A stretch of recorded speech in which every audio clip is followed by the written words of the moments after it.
Welcome to Global Update. Today we'll explore the life of Genaro García Luna, a man who left a permanent mark on the history of crime and corruption in Mexico. Get ready to delve into the life of this enigmatic figure, from his beginnings to his role as one of the biggest criminals of the 21st century.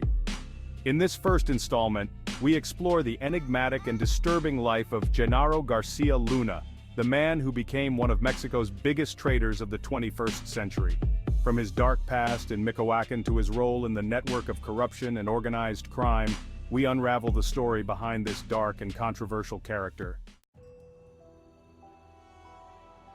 Let's start at the beginning. Who was Genaro García Luna as a child? How was his dark destiny forged?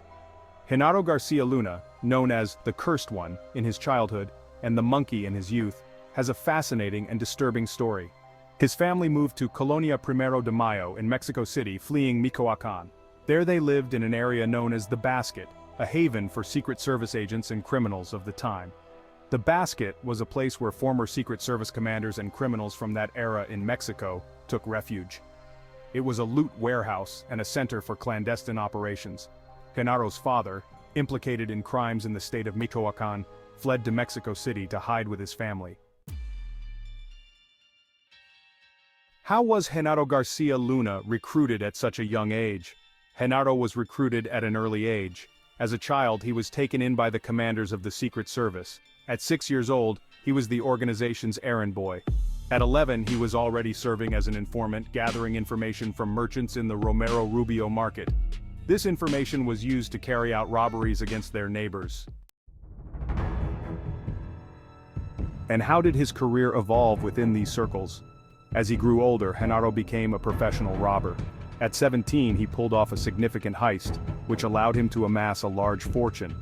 The Secret Service agents saw his potential and supported his studies at the Metropolitan Autonomous University. Later, these same agents placed him in CISEN, the Center for Investigation and National Security, where a new world opened up for Genaro García Luna. What role did Genaro García Luna's mother play in his life?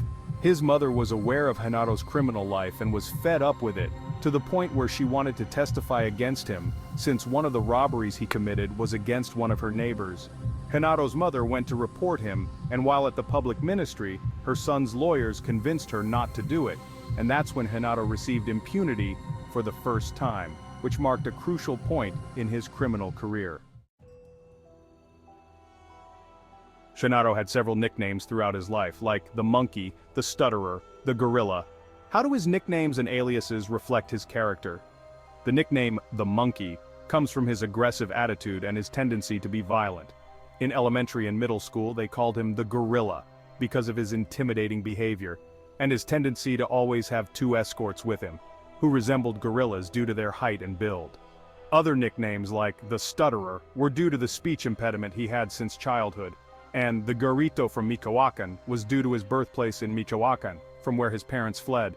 Genaro was born into poverty and with various stigmas that undoubtedly influenced his life.